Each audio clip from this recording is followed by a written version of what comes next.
hari ini dengan mengucap basmalah setelah bersama-sama. Bismillahirrahmanirrahim. Seperti biasa Bapak Ibu, sebelum kita mulai kajian kita malam hari ini, ada sambutan dan prakata terlebih dahulu yang akan disampaikan oleh Bu Ekor ini. Apa sudah ada Pak Bur? Bu Ekor ini di Jakarta ini nyun pamit, Oh, Mas. berarti Pak Purwatinggi. Oh, nggih. Nggih. Kami persilakan kepada Pak Purwati. Nggih, matur nuwun Mas Abdul. Assalamualaikum warahmatullahi wabarakatuh. Waalaikumsalam. Innal hamdalillah la na'budu illa iyyah la haula wala quwata illa billah.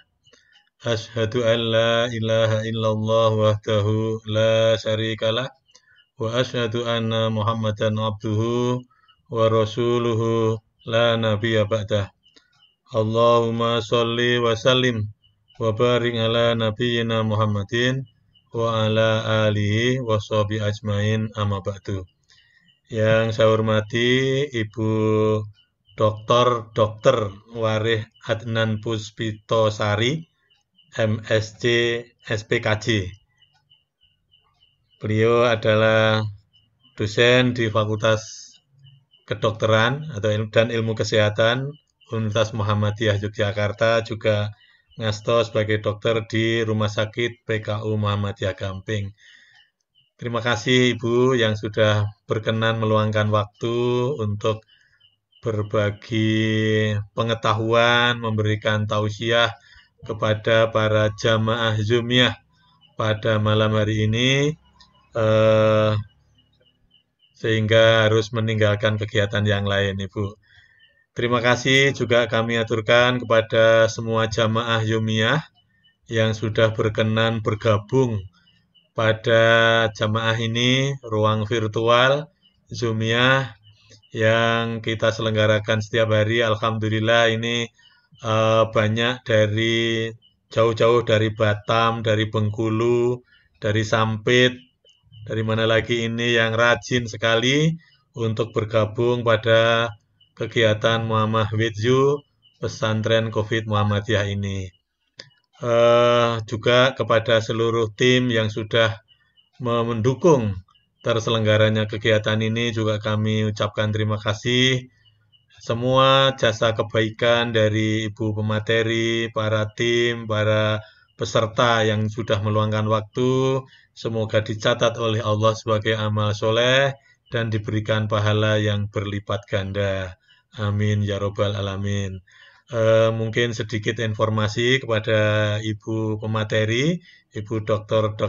Warih Adnan Puspitosari, bahwa kegiatan ini kita selenggarakan setiap malam, Ibu. Sehingga malam ini sudah malam yang ke-214. Dengan materi kita selang-seling, kalau hari Ahad, Selasa, dan Jumat, betul ya, itu adalah materi keagamaan. Kemudian kalau hari Senin dan Kamis itu materi psikologi. Kemudian kalau hari Rabu dan Sabtu itu materi kesehatan. Nah, ini materi Ibu Dokter Warih ini dapat dua, yaitu dari disiplin ilmu kesehatan juga disiplin psikologi. Insya Allah, karena materi yang akan disampaikan pada malam ini adalah mengelola cemas di masa pandemi.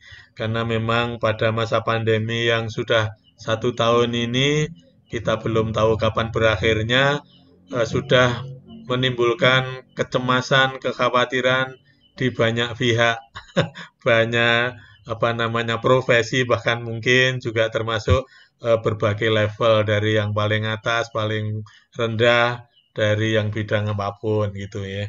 Terutama di bidang pendidikan itu banyak ibu-ibu yang tidak bisa menggantikan bu gurunya di sekolah. Sehingga anak-anaknya cemas, ibunya cemas, dan lain sebagainya. Nah, nanti insya Allah kita akan mendapatkan pencerahan dari Ibu Warih Adnan Puspitosari ini. Saya kira itu yang dapat saya sampaikan pada kesempatan ini. Bu Ekor ini tadi karena ini ada tugas di Jakarta sehingga mungkin saya tidak bisa bergabung, kemudian bapak-bapak dari pimpinan wilayah juga ada beberapa barengan pertemuan-pertemuan yang juga penting. Saya kira demikian yang dapat saya sampaikan. Waktu saya kembali kepada Mas Abdul. Nasru minallah wa fathun qarib. Assalamualaikum warahmatullahi wabarakatuh. Waalaikumsalam warahmatullahi wabarakatuh. Kami ucapkan terima kasih kepada Pak Purwadi yang telah memberikan sambutan dan perakatannya malam hari ini. Semoga memperlancar acara kita malam hari ini.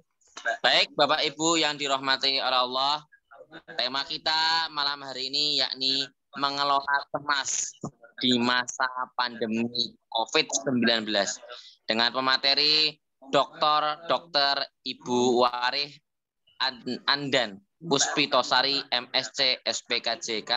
Kepada Ibu Dr. Warih kami persilahkan. Nun, Mas Abdul. Bismillahirrahmanirrahim.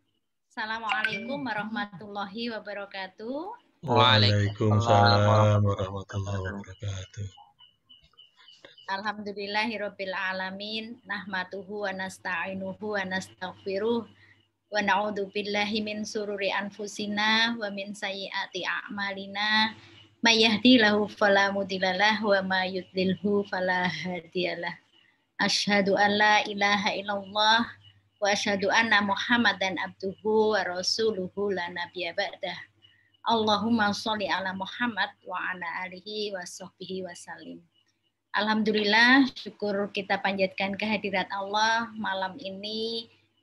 Silaturahim yang penuh barokah ini diberikan kesempatan kepada kita semua. Mudah-mudahan menjadi bagian dari tabungan amal kita semua yang akan dihitung sebagai catatan di yaumul akhir. Amin, Allahumma amin. Sholawat dan salam semoga senantiasa terlimpah kepada Rasulullah Muhammad Sallallahu Alaihi Wasallam, keluarga, sahabat, dan umat yang setia bersama beliau. Mudah-mudahan kita semua termasuk di dalamnya dan mendapatkan syafaatnya di yaumul akhir. Amin, Allahumma amin. Pertama-tama matur nuwun Pak Purwadi atas kesempatannya. Saya selama ini itu saya jarang menulis. Kalau Bu Rini share jadwal itu saya jarang menulis Pak, karena saya pikir sudah ada jadwal psikologi di hari Selasa apa ya Pak ya. Nah kemarin tuh Bu Rini, Bu mbok jenengan ngisi gitu loh, kan sudah ada Bu materi psikologi, ya nggak apa-apa jenengan ngisi di kesehatan gitu, dianggap jadwal di kesehatan. Oh iya, insya Allah saya bisa gitu. Nah tadi itu saya WA Bu Rini, mana linknya? Nanti Bu, nanti kan dikirim sekalian flyernya itu, kok nggak dikirim? Beliau ada pertemuan dengan direksi di Cempaka Putih mungkin, jadi terus sibuk nggak pegang WA mungkin, jadi saya nunggu aja. Ya, matur nuwun sekali lagi atas kesempatannya. Mudah-mudahan ini juga menjadi forum ya bagi saya untuk bisa banyak bersilaturahmi dengan Bapak Ibu sekalian. Amin. Untuk semuanya, matur nuwun sudah menjadi bagian dari diskusi kita malam hari ini. Apa yang mungkin akan saya sampaikan, sebenarnya saya juga agak ragu ya, apakah sudah 1 tahun pandemi itu apa ya masih cemas gitu ya Pak ya. Mudah-mudahan kalau secara teori itu sudah bisa menerima dan sudah tidak cemas lagi. Tetapi ternyata saya juga seperti yang tadi Pak Purwadi Ndiko ya, ternyata masih banyak juga klien-klien saya itu yang masih berada dalam kondisi cemas dengan situasi pandemi saat ini. Apalagi sekarang saya beberapa hari terakhir ini klien-klien saya adalah yang mau mencari sekolah ini Pak Purwadi. Yang anak SMA kelas 3 yang kemarin SNMPTN-nya nggak lolos ya, kemudian mau UTBK masih ujian sekolah, sementara merasa setahun itu kan nggak optimal belajar. Biasanya kalau di masa-masa tidak COVID, mereka kan sekolah, kemudian mereka ada les sekolah, kemudian bimbel offline gitu, merasa mendapatkan bekal yang cukup gitu untuk berkompetisi. Nah, ini setahun itu seolah ya mereka ya tetap bimbingan, ya tetap sekolah ya daring, tapi merasa sangat kurang bekalnya sehingga kepedean untuk berkompetisi itu juga kalau dipikir lah kan semua sama mengalami seperti kamu, tapi tetap saja ternyata itu memicu stres yang luar biasa pada mereka ya, dan stresnya itu kayak bola pingpong gitu dengan orang tuanya. Jadi anaknya tegang, stres, orang tuanya ikut ya. Waduh, nanti anaknya seperti ini bisa nggak ya ngerjakan UTBK, bisa nggak diterima ini. Jadi akhirnya sekeluarga itu ya kondisinya tegang gitu.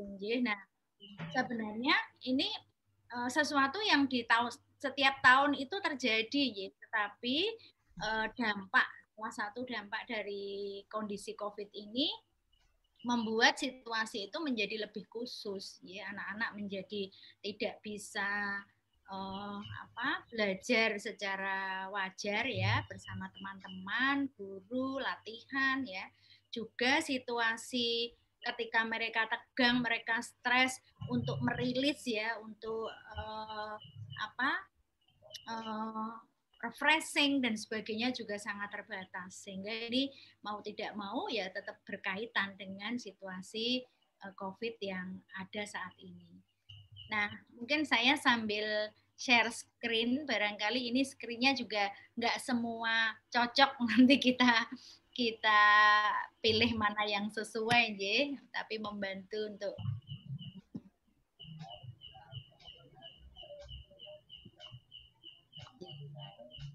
sakit di sakit Ibu, bisa, udah kelihatan Bu. Ini memang slide di awal-awal dulu, kita rutin juga membuat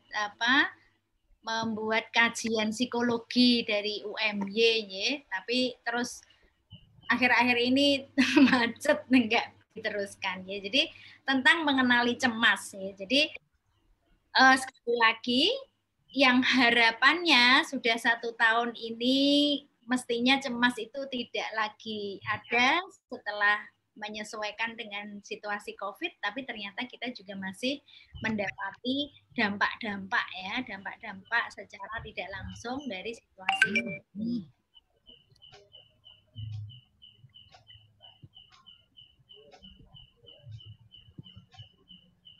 Nah, sebenarnya kalau kita membicarakan cemas, ya Bapak Ibu, cemas itu kan sesuatu yang normal, ya, reaksi normal yang semua orang pasti merasakan, bisa merasakan, dan ini sebenarnya adalah anugerah dari Allah, ya. Allah itu menganugerahkan kita sinyal cemas, sinyal takut itu adalah untuk kita bisa menyelamatkan diri dari situasi bahaya. Kalau di dalam otak kita itu ada alarm takut di tengah-tengah otak, di bagian sistem emosi, ya, ada namanya organ amigdala.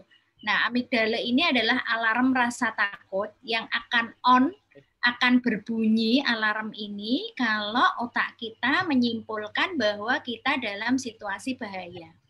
Jadi misalnya mata, telinga, indera kita itu menangkap sebuah situasi yang dibawa ke otak, kemudian disimpulkan oleh otak bahwa kamu berada dalam situasi bahaya, maka alarm takut ini akan on gitu. Nah, jadi kalau kita bicara cemas seperti itu, berarti cemas itu adalah sesuatu yang normal. Kita semua akan pernah merasakan berada pada situasi cemas atau takut itu di waktu-waktu tertentu. Jadi cemas, takut itu adalah justru fungsi adaptasi kita di dalam menghadapi situasi bahaya. Kalau kita berada di situasi bahaya dan tidak takut, nah ini malah itu akan membahayakan diri kita. Ada hewan buas, tapi alarm takut kita nggak bunyi, ya. Atau ada gempa, tapi kita nggak takut, alarmnya nggak bunyi, sehingga kita nggak lari menyelamatkan diri. Jadi Sebenarnya cemas, takut ini adalah bagian penting di dalam kehidupan kita untuk sebuah proses kita menyelamatkan diri dari situasi bahaya. Nah, reaksinya ketika orang cemas, takut itu adalah berlari atau melawan. Misalnya ada gempa kita di dalam rumah, ya, reaksi yang kita pilih berlari bukan melawan. Tetapi kalau ada anjing di depan kita kecil ya, mungkin kita bisa bereaksi memilih untuk melempar batu misalnya melawan. Jadi pilihannya berlari atau melawan itu kita pilih mana tentu tergantung pada pertimbangan otak kita. Ya, otak kita bisa menyimpulkan kamu lari atau kamu lawan saja itu gitu tuh secara cepat itu disimpulkan, diambil keputusan dari proses yang ada di dalam sistem saraf pusat kita atau otak kita. Nah, mungkin ini adalah gambaran sederhana dari proses rasa takut ya, ketika seseorang itu mata menangkap objek bahaya ya, jadi indera kita bisa mata, bisa telinga ya, bisa perabaan, misalnya tangan kita dirambati ulat misalnya, berarti objeknya ditangkap oleh indera peraba. Tapi kalau di dalam gambar ini ada anjing ditangkap ya oleh mata, oleh indera penglihatan. Ya, nah, kemudian dibawa secara cepat ke otak untuk disimpulkan melihat apa, dan luar biasa ya kalau kita belajar tentang fungsi otak itu, Masya Allah ya, Allah itu menciptakan satu organ yang luar biasa, makin semakin membuat kita merasa tidak punya ilmu apa-apa ya, ketika melihat begitu luasnya ilmu Allah.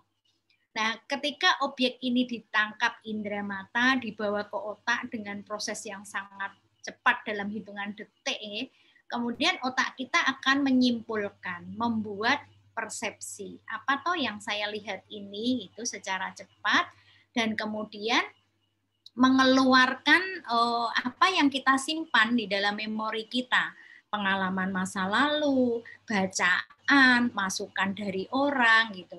Sehingga begitu kita menangkap objek anjing, kemudian otak kita menyimpulkan bahwa itu adalah hewan yang berbahaya, bisa menggigit, dampaknya besar, berat gitu, maka kita akan on alarm kita, alarm takut kita akan on. Tapi kalau misalnya objek bahaya ini ditangkap oleh anak kecil yang dia nggak punya pengalaman tentang hewan ini, kemudian juga belum pernah diinput atau belum pernah diberitahu bahwa hewan ini tuh bisa berbahaya, bisa gini, bisa jadi anak kecil itu menangkap itu sebagai sesuatu yang lucu gitu, nggak takut. Nah, jadi membuat kesimpulan takut atau tidak itu tergantung pada memori yang kita miliki. Makanya ada seseorang yang sangat takut terhadap satu objek, tapi yang lain biasa-biasa saja. Nah, ini memang dipengaruhi oleh pengalamannya, oleh simpanan memorinya, input ya. Input tuh bisa dari dia membaca, dia dikasih tahu orang ya. Dia melihat sendiri kenyataan, pengalaman orang lain, nah itu tuh bisa mempengaruhi persepsi seseorang. Nah, jadi ini adalah sebuah reaksi takut yang normal, jadi suatu reaksi takut yang wajar ya pada seseorang ketika menangkap objek bahaya untuk kemudian menyelamatkan diri. Atau kalaupun berisiko, itu resikonya lebih kecil gitu ya, misalnya kayak gempa, dibanding dia tidak takut di dalam rumah diam saja ya, ketika dia lari walaupun mungkin masih mungkin terkena tembok atau dia mungkin jatuh, itu harapannya ini resikonya jauh lebih kecil dibandingkan ketika dia tidak bereaksi terhadap rasa cemasnya itu.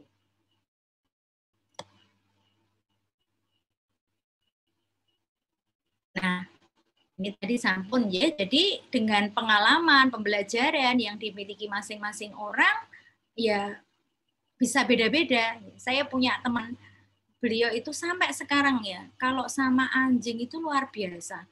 Ya memang bukan kalau kita memang apa ya, nggak tidak boleh ya memelihara itu gitu ya. Saya tuh terus dia bilang ini tuh lucu banget gitu ya. Bentuknya itu ya lucu, tapi kok di dalam persepsi saya ya, itu kok tetap saya ini adalah hewan buas ya. Gitu. Kenapa ya kok orang itu kok bisa demikian santainya menggendong-gendong dan sebagainya. Nah sekali lagi ini sangat dipengaruhi oleh pembelajaran dan pengalaman masing-masing. Nah kalau memang disimpulkan ini sesuatu yang bahaya, maka dia akan berlari atau menghindar tadi, fight or flight. Ya kalau kira-kira wah gede banget, aku mending lari, dia akan lari. Malah anjing kecil coba tak lempar batu, oh dia bisa. Jadi memilih melawan. Nah ini juga pertimbangan ini juga tergantung pada kita masing-masing. Kalau saya termasuk yang kecil pun pilih lari, ya karena kayaknya input-input tentang anjing itu terlalu banyak yang nggak baik buat saya. Ya. Jadi saya memiliki pengalaman yang tidak sangat membuat saya alarm, takutnya itu berlebih dibanding orang lain misalnya. Orang lain lagi bisa berbeda. Ya. Ini adalah kita sedang bicara tentang sebuah proses cemas normal yang ada di dalam otak kita yang kemudian dampaknya atau ikutannya adalah perilaku berlari atau melawan. Nah, ini nanti soalnya berkaitan akan dengan kenapa orang cemas kok merasakan ini, merasakan ini, ya itu kaitannya akan ke sana. Karena reaksinya adalah lari atau melawan.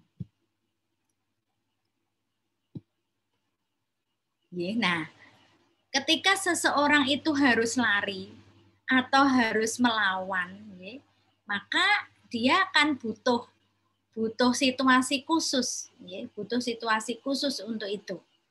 Coba saya kecilkan bisa nggak?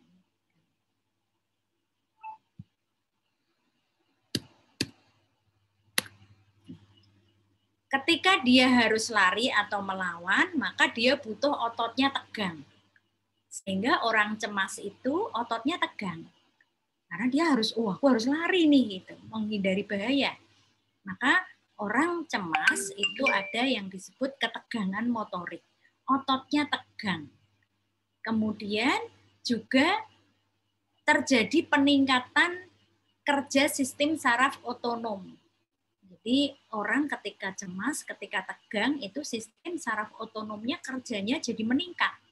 Makanya kemudian jantung berdebar, keringat dingin, asam lambungnya naik.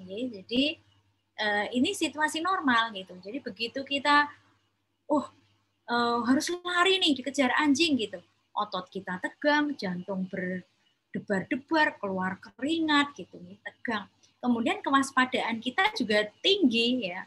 Kita jadi nolah-noleh gitu.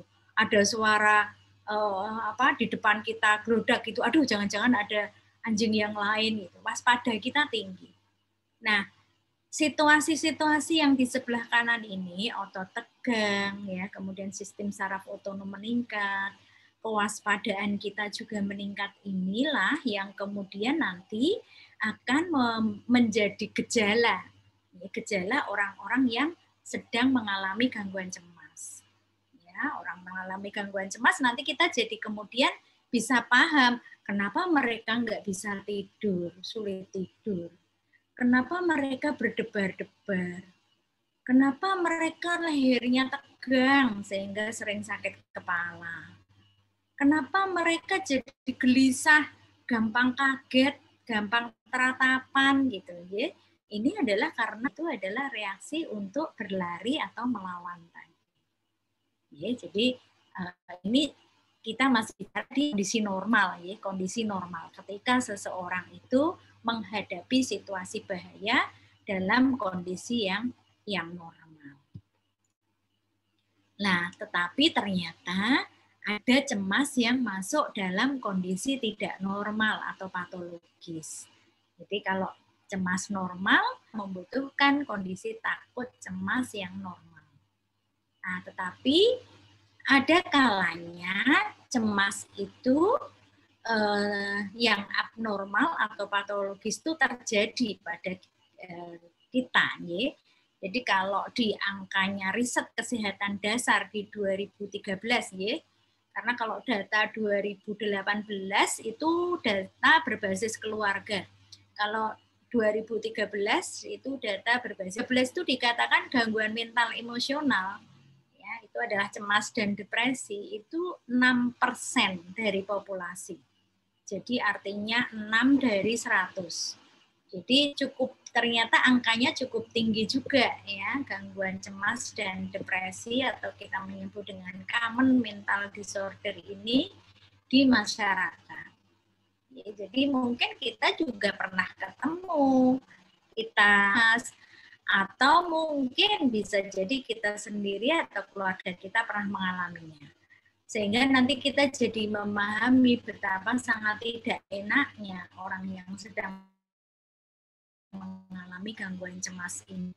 Tapi secara fisik sering nggak kelihatan, ya, sehingga mereka sering mengeluh, ya, klien-klien cemas itu sering mengeluh dipaido gitu, ya, udah sakit nggak enak, tapi orang lain itu mairi, mbok wes santai wae gitu, ya.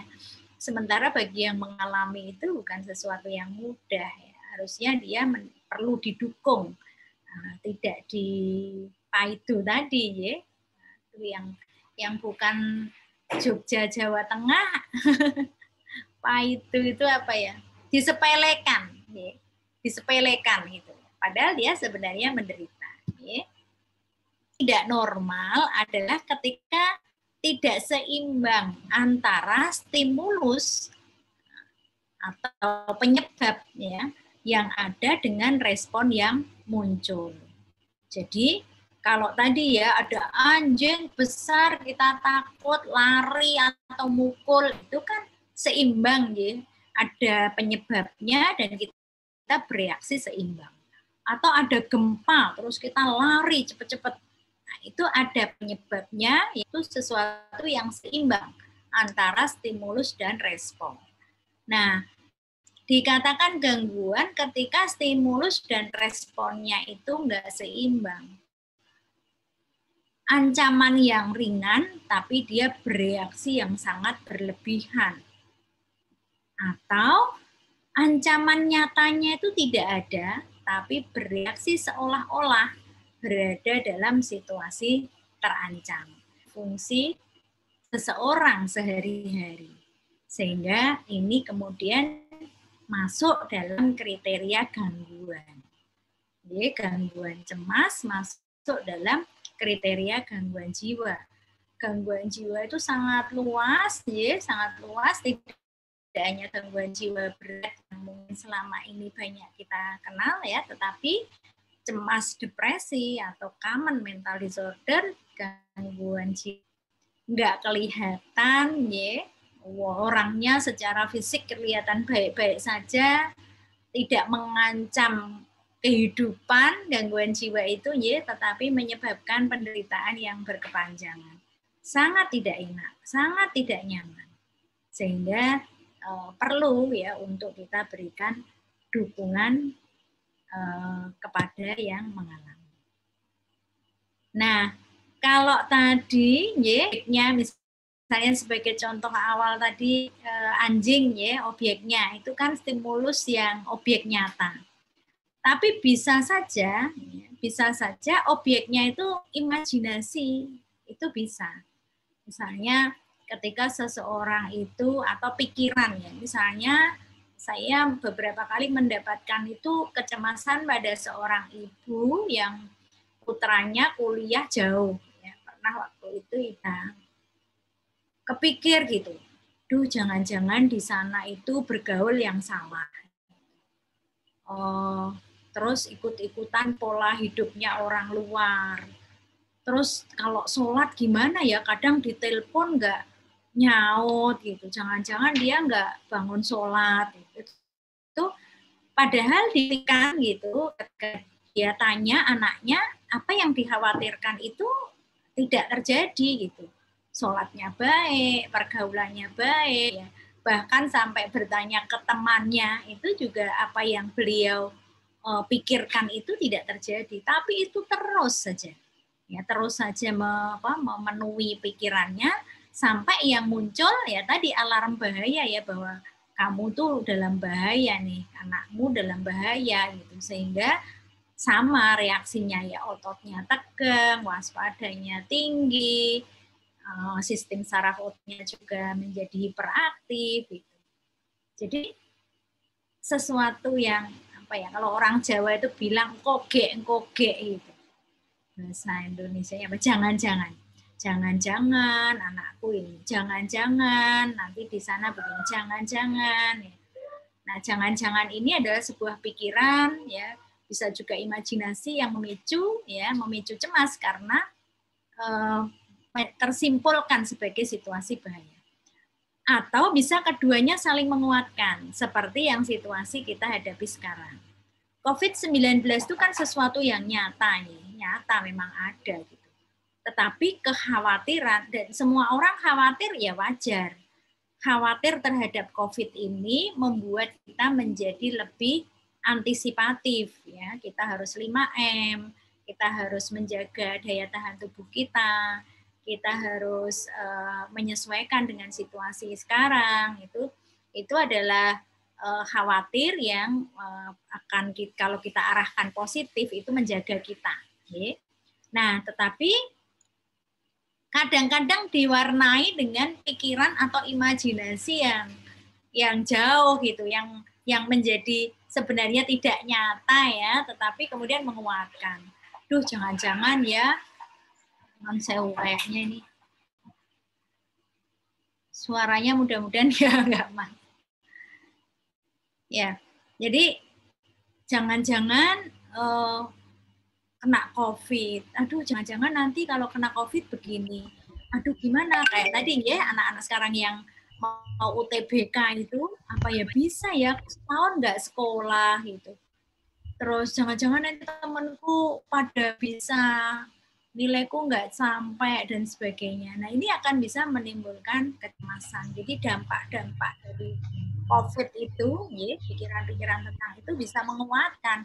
COVID-nya sendiri bisa menjadi sinyal cemas, dikuatkan dengan. Nah, tapi ada ya sama-sama kita juga berada di situasi COVID, kita kok enggak ya, cemas kita enggak berlebihan karena kita bisa mengatur pikiran kita, ya, sehingga tidak menguatkan kecemasan yang muncul dari sebuah objek yang nyata. Nah, kok bisa berbeda? Ya, ada yang cemas berlebihan dengan COVID, ada yang biasa ya tetap khawatir, itu wajar, tetapi dia bisa mengantisipasi, mengatasi, memanajemen.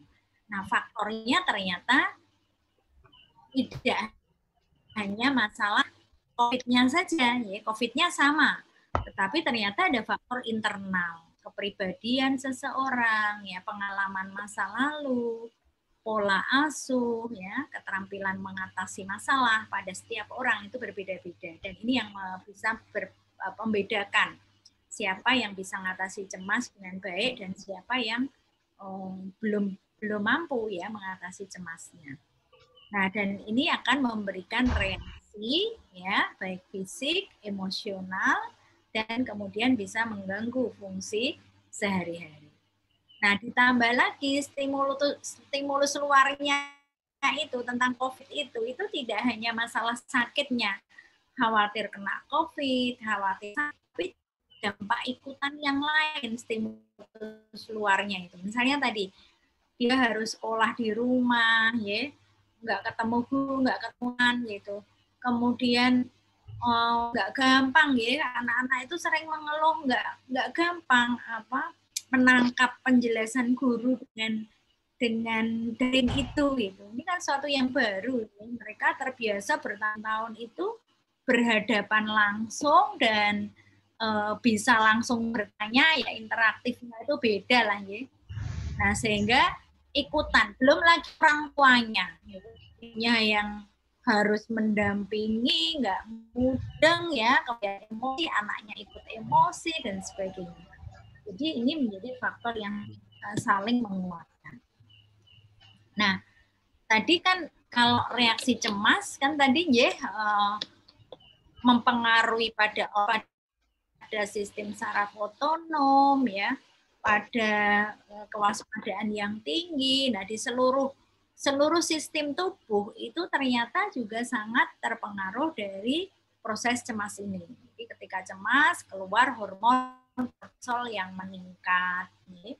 Kemudian memicu kelenjar di dalam tubuh kita ya, sehingga akhirnya tadi ya banyak organ di tubuh kita itu menjadi terpengaruh. Nah, ini yang kemudian nanti menjawab kenapa orang-orang dengan gangguan cemas itu sering datangnya dengan keluhan-keluhan fisik. Ya, jadi seringkali yang membuat mereka aware gitu untuk datang ke dokter itu bukan cemasnya, tetapi keluhan-keluhan fisik yang disebabkan dari atau dari cemas itu. Nah, kalau kita lihat reaksi cemas itu secara psikologis dan secara fisik bisa terjadi seperti ini, ya.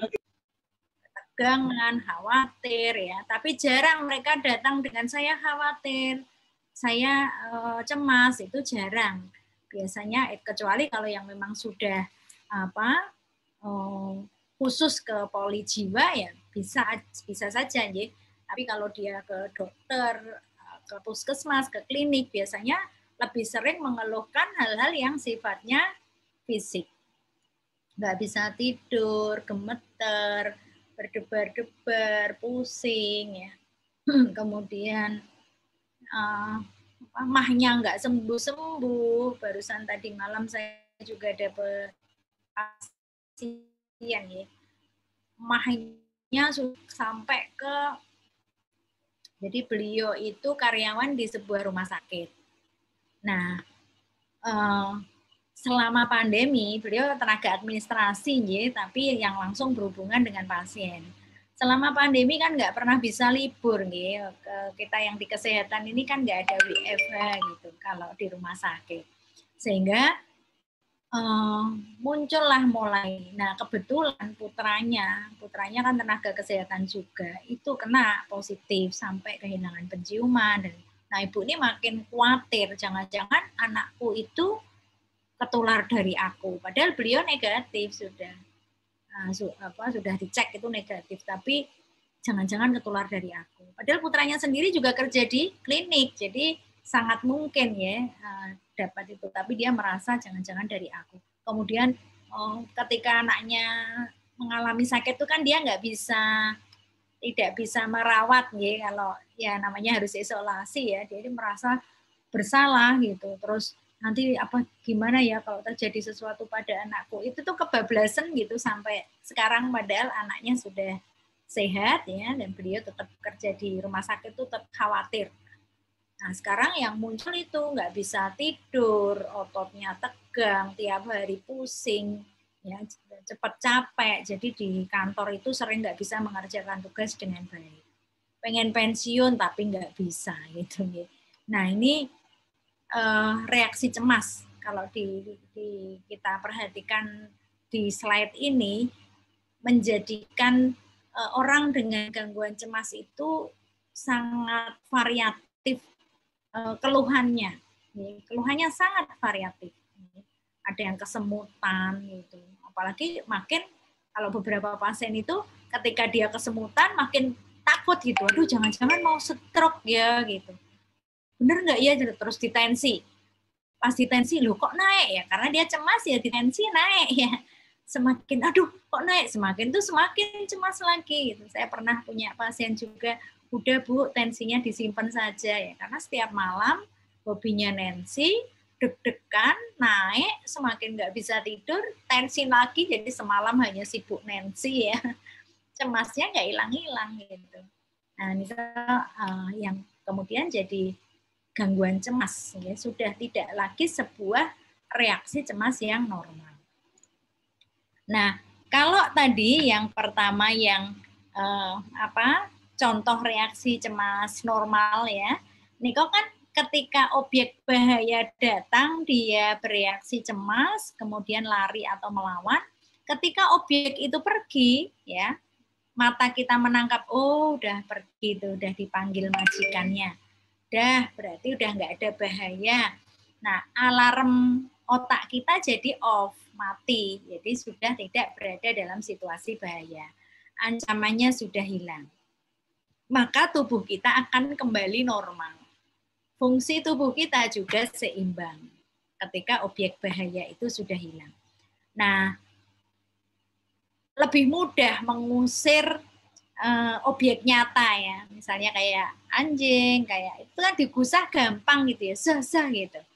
Nah, tetapi kalau tadi objeknya itu ada di dalam pikiran kita ya, yang khawatir jangan-jangan ini, imajinasi kita, kadang-kadang itu keterampilan ngusirnya itu yang tidak mudah. Jadi ketika belum diusir, otomatis seperti dia itu terus-menerus di dalam situasi bahaya.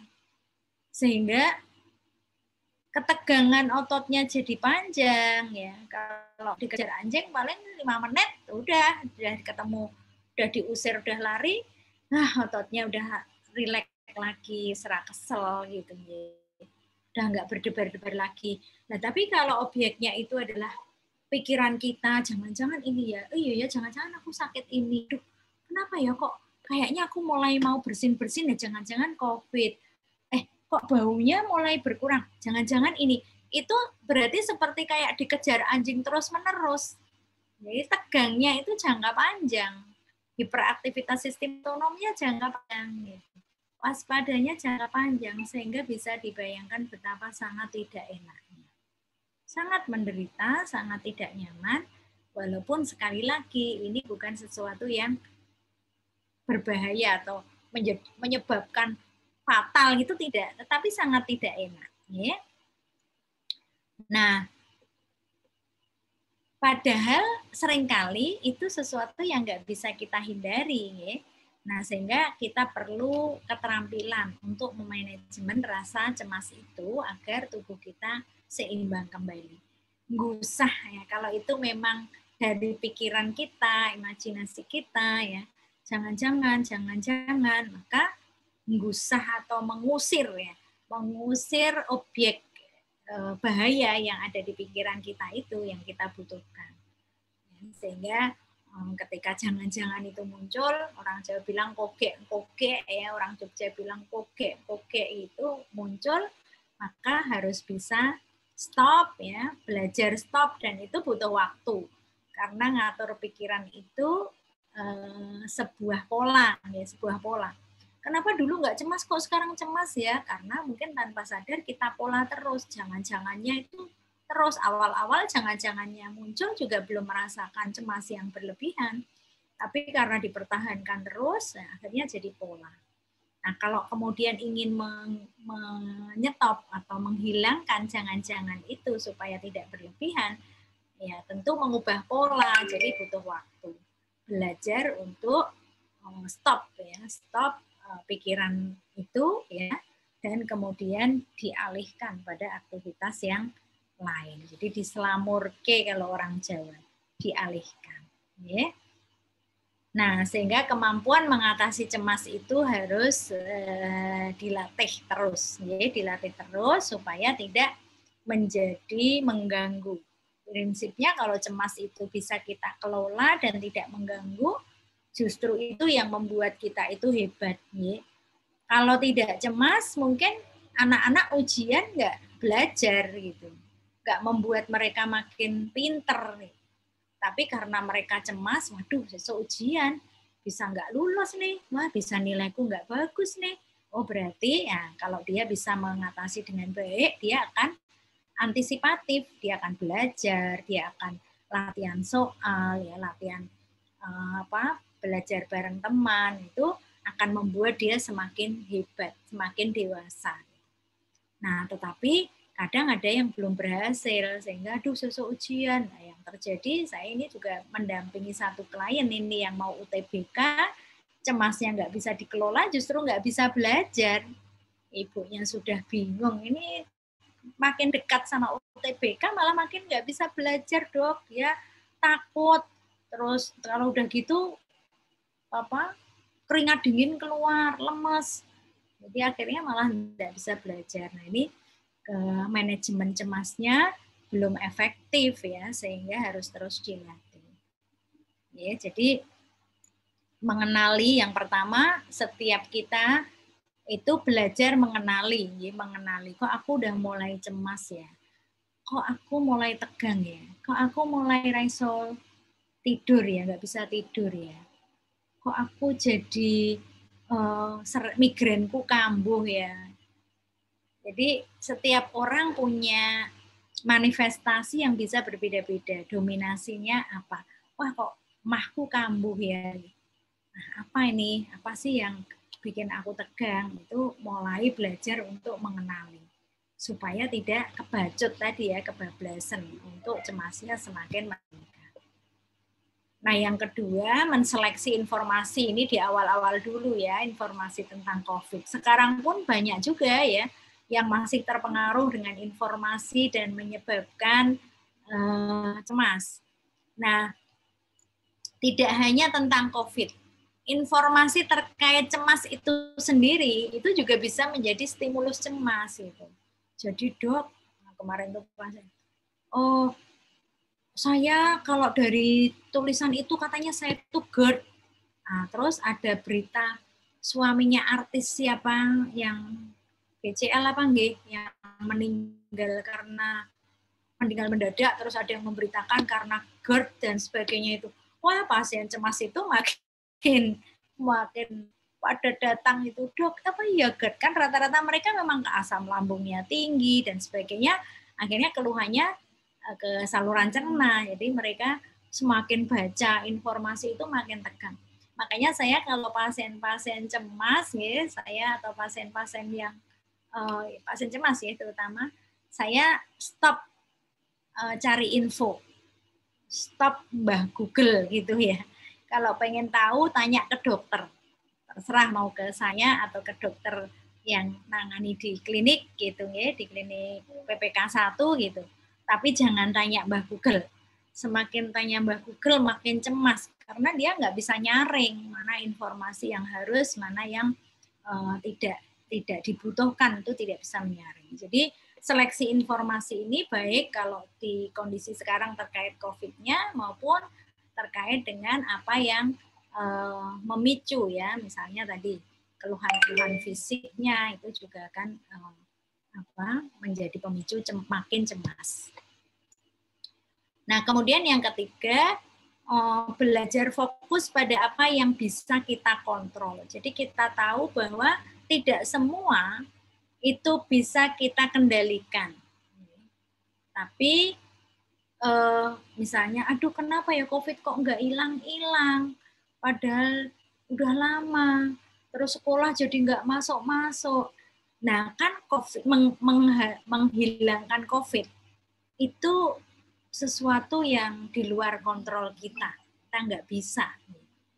Membuat sekolah disuruh masuk, itu juga bukan kuasa kita, ada yang ngatur sendiri. Kemudian kenapa harus misalnya hal-hal yang terkait COVID ini, kenapa vaksin kok enggak langsung serentak semua saja? Itu juga hal yang di luar kemampuan kita. Kalau kita fokus pada hal-hal yang di luar kontrol kita, ya kita lelah, makin cemas, makin stres. Ibu-ibu, waduh, makin sekarang kan ibu-ibu itu udah mulai jenuh dengan anak-anak ini nggak sekolah nih. Masalah problem dengan gadget, anak-anak semakin nggak terkontrol gadget. Dulu ketika mereka sekolah offline, bisa diatur, boleh pegang gadget hanya Sabtu dan Ahad. Sekarang mereka sekolahnya pakai gadget. Jadi kadang-kadang kita agak sulit membedakan dia itu sedang sekolah atau sedang main ya. Kalau di kadang disambi dan sebagainya tuh ibu-ibu tuh pada aduh udah dong nggak bisa mengendalikan gadgetnya gitu. Kalau ditanya lagi nugas, lagi bikin tugas gitu. Nah terus kalau ibu-ibu fokus pada kenapa sekolah nggak masuk-masuk, kenapa sekolah nggak masuk-masuk, akhirnya lelah, tambah stres. Anak juga begitu. Jadi ketika kita itu fokus pada sesuatu yang kita nggak bisa kontrol, maka kita akan kelelahan. Sehingga kita memilih fokus pada yang kita bisa. Apa yang bisa aku lakukan saat ini, ya? Itulah yang saya kerjakan. Misalnya saya kok tegang, cemas, latihan nafas itu saya bisa. Gerakan hidup sehat itu saya bisa. Menghindari kerumunan itu saya bisa. Tapi kalau kita, kenapa ya pasar kok rame, Malioboro Mall rame misalnya, ya kita capek kalau sedih gitu ya, lihat di sana rame. Ya, kita akan lelah, tapi saya bisa menghindari kerumunan itu. Bisa kok, walaupun pasar rame, mall rame, saya bisa menghindari kerumunan itu. Saya nggak akan kesanan saya. Kalau kita fokus begitu, kita jadi aman, nyaman. Dan kalau semua orang berpikir begitu, ya keramaian atau kerumunan itu akan nggak ada. Gitu. Jika terpaksa harus pergi, jaga jarak, itu kita bisa. Kadang kita lihat, loh orang lain kok nggak jaga jarak. Ya sudah, kita jaga jarak. Fokus pada yang saya bisa. Kalau orang lain, kita boleh mengedukasi, mengingatkan, ya. Tapi sekali lagi, di luar kontrol atau kuasa kita. Nah, pola hidup sehat itu juga ada di dalam kontrol kita. Kita bisa lakukan istirahat cukup, pola makan, olahraga rutin, mengatur kegiatan supaya nggak stres, tumbuhnya kegiatan itu di dalam kontrol kita lakukan. Tapi yang di luar kontrol kita itu dicoba diletakkan. Ya, kita berdoa kepada Allah untuk semua yang di luar kontrol kita itu dijaga oleh Allah. Misalnya tadi cemas karena anaknya sekolah di luar negeri. Yaitu di luar kontrol kita. Ya, terus apa yang bisa kita lakukan? Mengingatkan, sudah. Mendoakan, sudah. Terus kalau relasi yang cukup dekat, ngejak sering telepon, sering ini sudah. Bisa itu yang bisa kita kontrol. Ya, tapi jangan-jangan nanti berteman dengan ini itu memang di luar kontrol kita, ya kita letakkan, pasrahkan pada yang kagungan, ya, pada yang punya, yaitu Allah. Nah, sehingga kita nggak terus-menerus berada dalam ketegangan. Yang keempat, ini menjaga relasi. Kalau kita insya Allah sebagai seorang mukmin, ya silaturahim itu keberkahan gitu, sehingga kita selalu berusaha silaturahim itu nggak pernah putus walaupun dalam situasi pandemi.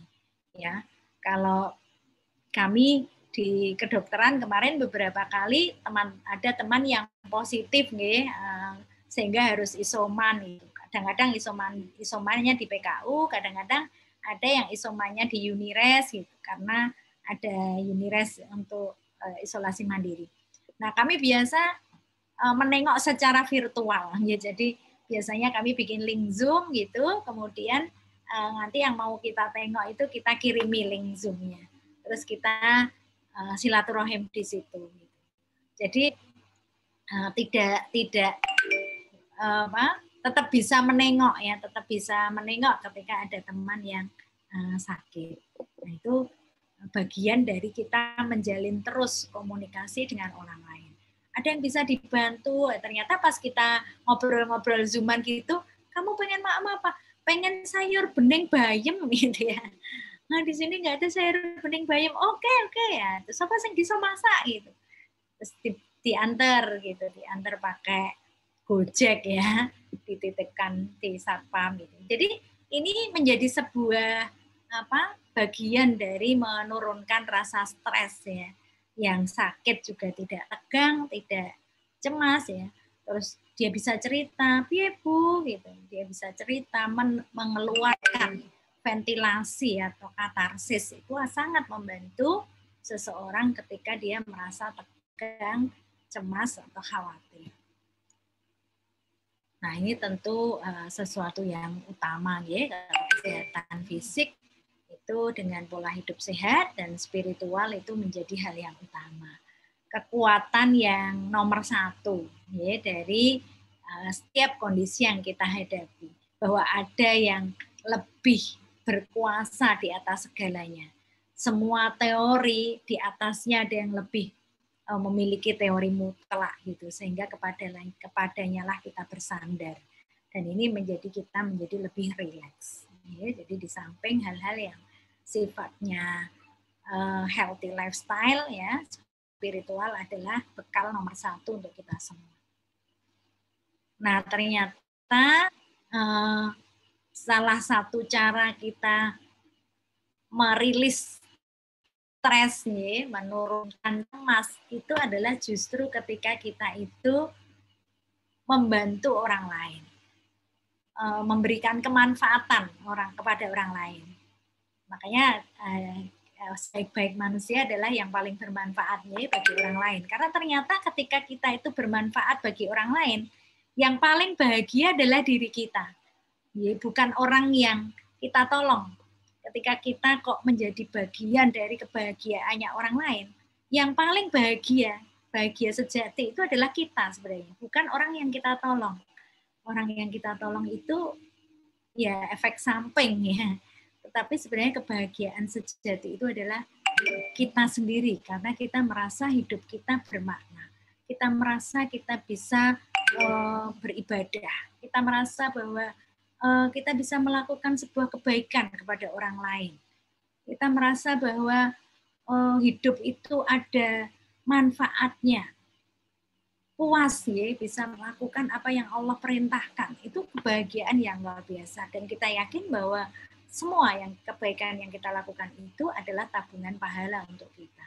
Sehingga nggak akan hilang ya. Dan inilah yang membuat kita justru semakin, nah dengan membantu orang lain pula juga membuat kita menyadari bahwa ternyata orang lain juga punya problem gitu.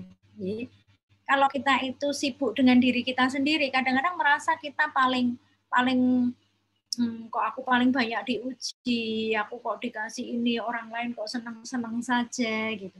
Tapi dengan kita banyak membantu orang lain itu jadi tahu bahwa oh alhamdulillah ternyata walaupun aku begini ada yang lebih begini. Oh ternyata itu lebih berat lagi. Dan itu akan membuat justru kita bisa merilis atau mengatasi stres atau kecemasan kita. Mungkin itu yang slide sepertinya sudah terakhir. Nanti sudah selesai yang ada di slide. Monggo, ini sebagai satu, sekali lagi saya yakin ini sesuatu yang sudah sering kita dengar ya, tetapi barangkali perlu juga untuk kita refleksi ya. Kalaupun bukan untuk kita, mungkin untuk orang-orang terdekat kita itu kita bisa memberikan bantuan untuk mengatasi stres atau rasa cemas ini. Mungkin menika Mas Fadl yang bisa saya sampaikan. Monggo kalau masih ada waktu, kalau mau dibuka dialog, insya Allah. Ya, baik Ibu. Terima kasih kepada Ibu Dr. Wari atas pemaparan materinya. Tentunya sangat memberikan kita pencerahan baru. Ada ilmu-ilmu baru yang kita dapatkan dari pemaparan dari Ibu Dr. Wari ini, Bapak Ibu sekalian. Tentunya yang paling penting Bapak Ibu untuk menghilangkan rasa cemas, kita perlu untuk selalu positive thinking. Karena positive thinking ini tentunya akan mengalahkan hal kecemasan-kecemasan yang ada. Baik Ibu Dokter, kami mohon izinkan, ini ada pertanyaan yang melalui kolom chat. Saya bacakan ya. Yang pertama dari Ibu Siti Koyun. Mohon penjelasan, setiap saya cemas, keringat keluar sampai basah kuyup dan rasanya mules, ingin buang air besar. Apakah itu normal, dokter? Bagaimana cara mengatasinya? Saya langsung jawab ya, jadi saya Ibu Siti Koyun dari Batang. Kalau tadi dari apa yang kita sudah bahas di slide tadi, ketika orang cemas keluar keringat dingin ya, kemudian sistem saluran cernanya juga jadi terdampak ya, pipis terus atau BAB jadi BAB terus, itu memang sebuah reaksi cemas yang bisa terjadi pada tubuh kita. Jadi kalau orang cemas mengalami seperti itu ya wajar. Nah, yang perlu kita kenali adalah apakah ini menjadi sesuatu yang sering terjadi dan mengganggu. Kalau misalnya itu hanya pada situasi-situasi tertentu dan itu terus kita bisa mengatasinya tidak mengganggu, nggak apa-apa, karena memang orang cemas bisa bereaksi seperti itu. Tapi kalau kita kemudian kok aku jadi sering banget ya gitu misalnya, hanya karena hal yang sederhana yang orang lain juga santai-santai saja kok aku cemas ya gitu. Nah, mungkin kita juga kemudian harus jangan-jangan aku juga berlebihan. Nah, kalau sudah sering begitu, nah salah satu tadi yang kita pelajari adalah dengan relaksasi gitu ya. Jadi orang cemas itu kan tegang. Sistem saraf simpatisnya yang naik. Nah, maka salah satu caranya adalah dengan makan sistem saraf parasimpatis namanya ya, supaya lebih rileks, tidak tegang. Nah, salah satunya dengan relaksasi. Latihan nafas panjang. Kalau yang sederhana pokoknya lenggah ya, duduk, kaki tangan diletakkan, tidak menggantung, atau tiduran juga saged, boleh menjamkan mata, boleh, juga tidak apa-apa, boleh diiringi sesuatu, ada yang musik lembut, ada yang pakai murotal, ada yang nggak usah pakai suara apa-apa, ya. Kemudian latih nafas panjang. Terus kalau orang Jawa bilang itu koyo wong undal ambegan gitu ya Bu ya, tetapi pelan. Tarik nafas dari hidung. Tahan sebentar, keluarnya lewat mulut. Kayak orang nafas beban. Ditiupkan lewat mulut gitu, sambil otot-ototnya dilemaskan. Tarik lagi.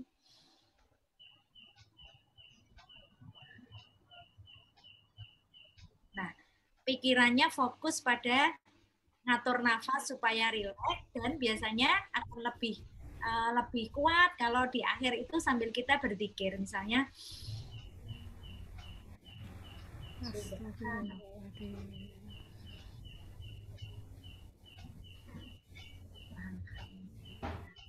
karena dengan berzikir itu pikiran kita fokus pada zikir kita sehingga tidak fokus pada organ kita.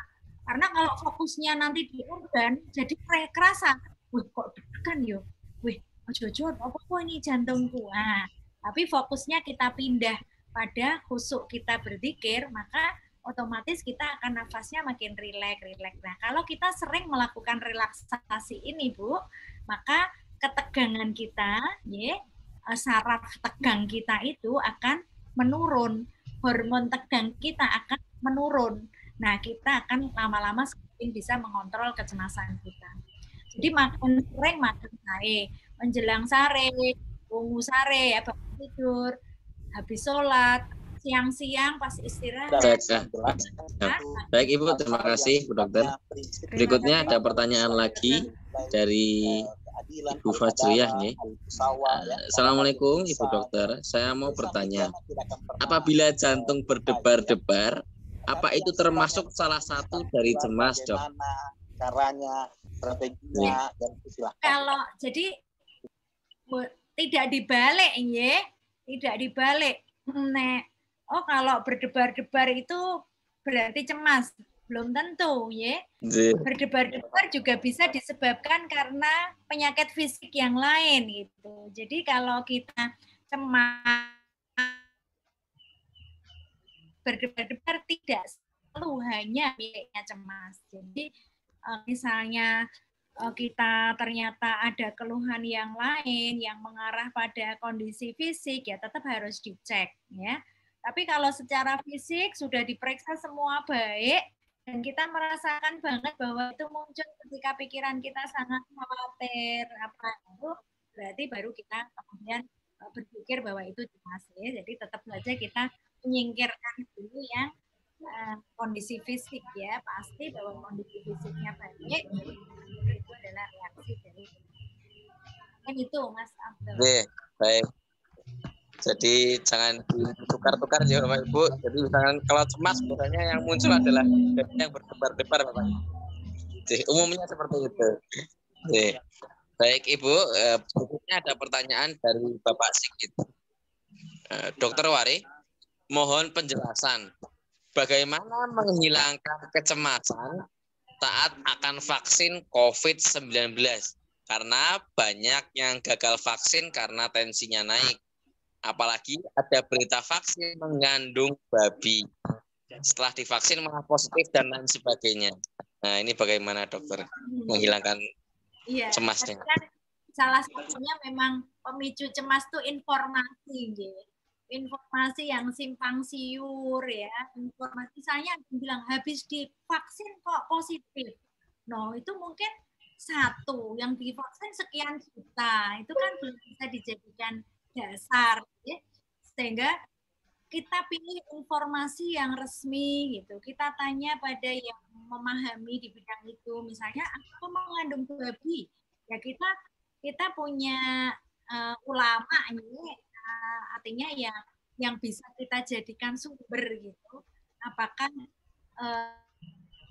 kita akhirnya ikut atau tidak, itu kan berdasarkan kajian nih, kajian kalau kita misalnya terkait dengan kehalalan apa ini sudah menjadi kajian wilayahnya kajian negara gitu, sehingga mungkin kita juga menjadi tidak apa ya tadi ya sesuatu yang bisa kita kontrol atau enggak kita bisa kontrol harus kita bedakan ya. Kalanya benar ya vaksin enggak ya, harus kita cari informasi yang resmi, terus inilah ya, setelah kita tahu informasi ini bismillah, ini sebuah ikhtiar. Hanya terjadi karena kehendak Allah. Jadi ini sebagai sebuah ikhtiar, hasilnya apa manut saja sama yang kagungan gitu. Sehingga kita menjadi lebih tenang, lebih pasrah. Nah, tadi kalau untuk mengurangi supaya nggak tensi tinggi dan sebagainya, latihan nafas tadi juga sangat membantu. Jadi relaksasi, mungkin sebelum vaksin itu mojok dulu gitu, 10 menit relaksasi, tenang, biasanya tensinya juga turun. Kali pasien hipertensi benar ya, tapi kalau tensi naik karena tegang, insya Allah dengan relaksasi akan membantu. Itu Mas Abdul. Berikutnya Ibu, ada Ibu Novi dia. Kekhawatiran ibu kalau sakit COVID terutama. Nah, bagaimana dengan anak-anak dan suami di rumah? Nah, kadang-kadang ya, yang wajar ya punya. Iya, saya kira ini sesuatu yang pasti semua ibu akan berpikir seperti itu. Tapi sekali lagi kita yakin bahwa Allah itu akan menyediakan pertolongannya di saat kita membutuhkan gitu, sehingga ketika memang akhirnya ibu itu harus isolasi mandiri, bismillah, insya Allah pasti akan ada jalan keluar untuk para bapak dan anak-anak. Kalau di tempat kami dan saya kira di tempat-tempat yang kita dalam satu desa itu biasanya saling dukung gitu. Jadi kalau misalnya ada yang gerah satu isoman gitu, ya kita yang bergilir, tetangga itu bergilirnya nyiapin makan ya. Kadang-kadang sabunnya habis, jadi tiap hari itu bisa didata apa yang habis. Oh, sampo, sabun ya, sabun cuci piring dan sebagainya itu bisa kita saling dukung. Jadi bismillah, insya Allah. Yang penting ketika kemudian kita positif dan isoman, fokusnya adalah bagaimana kita kembali sehat ya, dengan banyak berdoa, makan yang baik, istirahat dan sebagainya itu ya, dan tetap mendoakan di rumah, insya Allah nanti akan bisa mengatasi ya apa yang ibu khawatirkan. Tapi ini sesuatu yang wajar sebenarnya ya. Yang penting kita bisa mengatur pikiran kita supaya tidak terus-menerus tegang dan kemudian menjadi cemasnya berlebih. Mungkin itu Mas Ahdan. Oke, siap Ibu. Baik. Terima kasih. Oke, pertanyaan berikutnya dari Bapak Hermansyah. Nah, ingin bertanya Ibu Dokter, bentuk relaksasi yang bisa dilakukan malam hari agar kualitas tidur lebih baik atau jenis makanan yang bisa dimakan malam hari agar kualitas tidur lebih baik ini. Apa kira-kira menapa niki Ibu? Ya. Kalau di dalam kualitas tidur itu kita mengenal ada namanya sleep hygiene, hygiene tidur. Nah, salah satunya ya beberapa di dalam sleep hygiene ini misalnya nomor 1 relaksasi tadi, ya, latihan nafas. Kalau mau sederhana seperti yang saya contohkan tadi itu yang paling sederhana, paling mudah dikerjakan. Tapi kalau ngersake atau ingin yang lebih khusus gitu, sakit bisa nyari di YouTube, banyak sekali panduan-panduan relaksasi, semuanya sama. Pada prinsipnya adalah mengatur nafas, ya, rileks dan mengendorkan otot-otot. Tapi tekniknya berbeda-beda, nanti bisa dicari yang paling cocok dengan diri kita, ya, bisa. Kemudian dalam hygiene tidur itu kalau makanan itu yang kan tidur itu kan membutuhkan hormon tidur ya, melatonin ya. Nah, itu sangat terbantu dengan makanan yang mengandung tirosin. Nah, salah satunya adalah susu yang banyak mengandung tirosin. Jadi, minum susu hangat. Jadi, jangan kopi, jangan teh ya, tapi yang diminum adalah susu hangat. Susu hangat ini akan membantu memudahkan atau menjaga kualitas tidur. Kemudian yang ketiga, hormon tidur itu keluar pada waktu gelap. Inilah ya kuasa Allah ya. Kenapa kok dijadikannya malam itu sebagai selimut ya, tidur ya. Karena nggak ada matahari. Ya, karena hormon tidur keluar itu saat tidak ada sinar. Ya, maka malam. Nah, sekarang nggak ada matahari tapi ada listrik gitu. Sehingga mematikan atau meredupkan lampu itu salah satu cara untuk membuat hormon tidur kita lebih baik. Jadi kalau di kamar itu ada 2 lampu bisa ya, sakit yang diceklek-ceklek itu, sehingga kalau saat mau tidur diganti lampu yang remang-remang. Atau kalau yang senang gelap ya gelap enggak masalah ya. Nah, sehingga bisa mengoptimalkan keluarnya hormon tidur. Ya, hormon tidur itu kan diproduksi di awal malam. Makanya di dalam pola tidur juga Rasulullah kan mengawalkan tidur ya, dan kemudian mengawalkan juga bangun. Ini karena hormon-hormon itu diproduksi di awal malam. Jadi susu hangat, relaksasi, meredupkan lampu, kemudian mandi air hangat di sore hari. Jadi sore harinya memakai air hangat itu juga bagian untuk lebih memudahkan rileks ya, merelaksasikan otot-otot. Jadi boleh mandi air hangat. Nah, hindari tadi makanan-makanan yang merangsang lambung, kopi, teh. Nah, itu dihindari supaya tidak mengganggu tidur. Nah, minum kita usahakan jangan dekat-dekat dengan tidur. Paling tidak misalnya 2 jam sebelum tidur itu minum gitu supaya tidak di tengah-tengah tidur kita harus terbangun pipis. Padahal udah tidurnya susah, nanti pipis mau balik tidur lagi kesulitan lagi. Nah, ini mungkin juga harus diatur untuk minumnya itu diperbanyak di siang hari sehingga di malam hari tidak memperbanyaknya. Barangkali itu yang sebagian yang bisa kita lakukan untuk menjaga kualitas tidur. Tidak Siap. kejadian baik. Yang dimintai. Oh, Bapak Ibu, sudah masih ada pertanyaan? Satu pertanyaan terakhir, Onji. Siap. Dari Pak Taufik ya. Ini yang perlu dilakukan ya. Satu. Saya berpendapat bahwa tingkat kecemasan seseorang yang kena COVID tertinggi adalah justru yang dirawat di rumah sakit. Kemudian yang diisolasi di asrama yang disediakan pemerintah. Kemudian yang kecil kecemasannya adalah yang isolasi mandiri. Apakah ini terkait juga dengan faktor perasaan terkekang yang lebih besar jika di rumah sakit, Dok? Nah, dan terkecil isolasi mandiri di rumah. Atau kecemasan ini lebih dikarenakan perasaan bahwa tingkat keparahan COVID yang dideritanya lebih tinggi. Perbedaan antara Bagaimana? Saya kira betul ya. Saya kira dua-duanya bisa. Jadi kan tadi cemas itu kan sangat terkait pada persepsi yang kita bangun di pikiran kita ya. Tapi saya juga punya pengalaman, seseorang itu justru merasa nyaman ketika ada di tempat yang asrama yang disediakan. Saya punya pengalaman juga, alhamdulillah akhirnya hasilnya negatif. Jadi ketika saya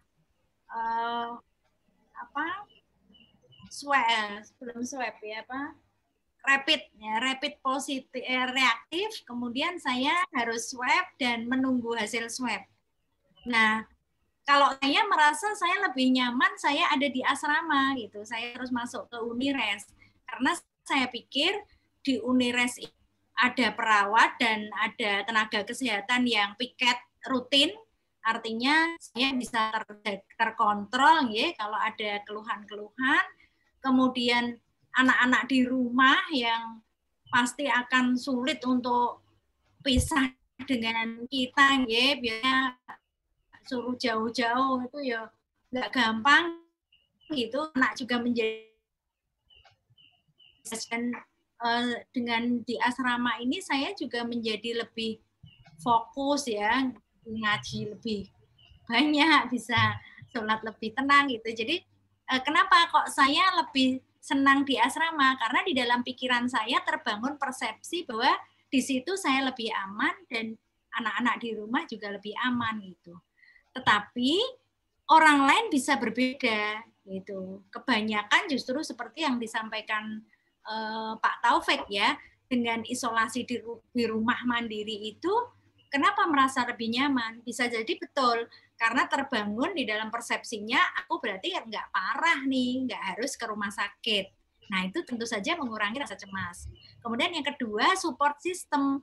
Dia tidak jauh dari anak-anak, masih walaupun kalau yang bisa mendengar suara anak, terus melihat situasi di rumah baik-baik saja, anak-anak maem dengan baik, paling nggak bisa bengok-bengok, goreng telur sendiri ya Le, itu tuh bisa membuat lebih tetap mengontrol keluarga walaupun harus ada di dalam kamar. Tentu ini juga akan membuat lebih ringan ya bagi ibu-ibu untuk berada. Makanya kemudian lebih dipilih sekarang adalah isolasi mandiri di rumah karena dia tetap akan bersama keluarga ya, bisa mengontrol atau menjaga keluarga walaupun terpisah dan tadi memang merasa kondisinya lebih baik-baik saja kalau nggak perlu dirawat di rumah sakit, bisa jadi. Jadi bisa ya Pak Taufik ya, bisa jadi memang faktor-faktor itu berpengaruh. Tetapi bisa jadi 1-2 orang berbeda itu karena dia akan mempersepsi yang berbeda dari situasi yang dihadapi. Sekali lagi memang tergantung pada apa yang dipikirkan ya, karena memang begitu di rumah sakit yang muncul jauh dari keluarga, jangan-jangan katanya baik-baik saja di rumah, anakku ada apa-apa, itu bisa juga memicu kecemasan yang lebih. Mungkin itu ya Pak. Saya Mas Abdul. Pertanyaan dari Ibu Zam-Zama terakhir nggih, Bapak Ibu. Monggo Ibu Zam-Zama. Silakan. Yang dia tidak tahu bahasanya ya. Assalamualaikum warahmatullahi wabarakatuh. Waalaikumsalam. Maaf Bu, saya adalah penyintas COVID. Kemarin tanggal 23 sudah 3 bulan dari dinyatakannya saya negatif ya Bu ya. Nah, tetapi kelihatannya dari dokter saya, dokter COVID ya, kalau saya ini kemarin masih dipesan kalau nggak penting nggak usah ketemu orang lain Bu. Nah, padahal kalau saya menerima tamu ya Bu ya, menerima tamu atau teman itu pun anak saya belum boleh masuk rumah, jadi masih di luar rumah. Dan karena saya ini kurang pendengaran, karena sudah Umurnya sudah 3/4 abad Bu saya.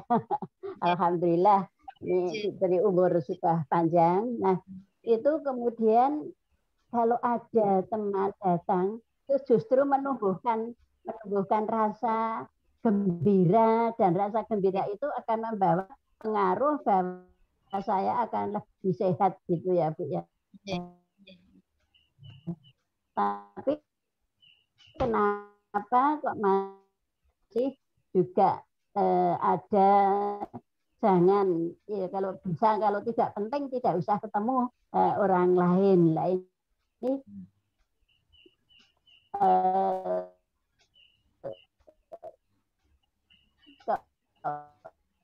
itu justru malah menjadikan saya takut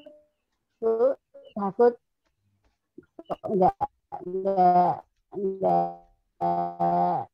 sehat-sehat gitu loh. Nah, saya kepada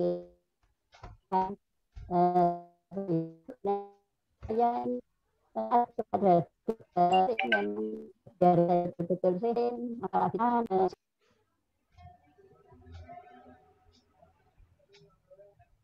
kelihatannya sinyalnya kurang lancar ya Mas. Perserikatan ya, berkumpul perserikatan saja. Kayak saya lah mungkin. Jadi perserikatan. Nah, tapi ada yang perlu di masyarakat ya, di umat, ada yang perlu di bangsa ya, di bangsa konteks bersama-sama apa bisa lebih luas ya. Nah, kemarin masih mendengar suara kami Ibu? PM saya panel dengan Mas Irfan Amali ya, Kang Irfan Amali. Tadi agak terputus-putus Ibu. Kick and B ya, Kick and B Award ya. Oh ya. Mungkin bisa langsung ke pertanyaannya saja Ibu. Ya. Saya ini masih dianggap kader enggak ya? Nah, karena bagi beliau ya. Bisa diulangi Ibu pertanyaannya Ibu. Pertanyaan Ibu. Ya. Jadi yang penting begini Bu. Kalau saya ini yang sudah 3 bulan ya sudah dinyatakan sembuh. Itu kalau ketemu teman, ada tamu dan sebagainya, mendukung lebih sehat gitu loh Bu. Ya, tapi masih tetap ada larangan agar kalau tidak penting tidak perlu ketemu orang lain. Nah, ini Bu, rasa takut saya itu justru kalau tidak ketemu itu malah menurut dokter mungkin ya karena mungkin masih ada, jangan sampai ada penularan dan sebagainya ataukah bagaimana. Nah, jadi rasanya kalau ada teman datang itu rasanya lebih senang, lebih mendukung, lebih sehat gitu Bu. Mungkin Bu Zamzamah sampun sudah langsung menanyakan kepada dokter alasannya, kemudian kapan kira-kira sudah boleh begitu, apakah sudah ada jawaban Bu untuk itu? Ya, iya. Jadi mungkin itu kemarin malah itu toh saya ingin datang ke pengajian. Jarak antara satu dengan yang lainnya sudah 1 meter lebih. Itu saya pingin, tapi masih dokter bilang dieman-eman dulu Bu, badannya gitu. Jadi Bu, jadi bisa jadi bukan karena takut Bu menularkan, tapi karena kan Ibu menjaga Ibu supaya tidak rawuh dulu di forum-forum banyak orang, supaya kan kita nggak tahu ya Bu siapa orang yang ada di situ itu kondisi kesehatannya. Nah justru ngeman ya sebenarnya ya, supaya Ibu bisa misalnya kegiatan-kegiatan ya masih dipilih untuk yang tidak banyak orang ya, yang mungkin maksudnya mungkin seperti itu ya Bu ya. Nah tadi memang dukungan dari orang-orang sekitar itu penguat ya. Nah kalau sakit misalnya dialihkan ke online gitu, misalnya saged ngagem telepon-teleponan atau video call kalian teman-teman. Nah, itu mungkin di satu sisi tetap bertemu teman-teman, tapi di satu sisi Ibu tetap terjaga, tidak banyak berinteraksi dulu karena kita tidak tahu orang lain itu kondisinya seperti apa. Mungkin itu Bu yang dimaksudkan dokter. Ya, saya juga tahu Bu, tapi itu tadi Bu, sebetulnya kalau ada teman datang itu rasanya mendorong lebih sehat gitu. Ya. Bu, mudah-mudahan makin sehat ya Ibu, sehat terus. Terima kasih Bu. Sami-sami. Baik, kami ucapkan terima kasih kepada Ibu Dr. Wari atas pemaparan materi dan jawaban dari berbagai pertanyaan malam hari ini. Kami ucapkan terima kasih yang begitu banyak, begitu besar kepada Ibu Dokter. Nah, tentunya ada materi-materi baru, tentunya ada khasanah keilmuan baru yang kita dapatkan, sehingga kita sama-sama bisa mengambil hikmahnya, bisa meresapi bersama-sama apa yang materi yang sudah di-share oleh Ibu Dr. Warih tadi, sehingga kita bisa praktekkan dalam kehidupan kita sehari-hari. Baik, Bapak Ibu yang dirahmati Allah, kami juga ucapkan terima kasih telah bergabung dalam kajian Muhammadiyah with You malam hari ini dari awal hingga akhir. Kami ucapkan terima kasih. Terakhir Bapak Ibu, marilah kita tutup kajian kita malam hari ini dengan mengucap hamdalah secara bersama-sama. Alhamdulillah. Baik Bapak Ibu, kami juga selalu berdoa kepada Bapak Ibu yang sekarang sedang sakit, yang sekarang sedang isolasi mandiri, agar segera diberikan kesembuhan oleh Allah, agar segera diangkat penyakitnya oleh Allah, sehingga bisa bertemu dengan keluarga kembali, bisa bergabung dan beraktivitas kembali. Kepada Bapak Ibu yang sekarang sudah sehat, sudah kuat, semoga kita semua selalu dalam lindungan Allah Subhanahu wa Ta'ala, agar kita bisa melaksanakan kegiatan seperti biasa, sebagaimana mestinya. Baik, kami ucapkan terima kasih kepada seluruh panitia dan yang telah bergabung malam hari ini. Kurang lebihnya kami mohon maaf. Nun wal qalami wa ma yasturun fastabiqul khairat. Wassalamualaikum warahmatullahi wabarakatuh. Waalaikumsalam warahmatullahi wabarakatuh.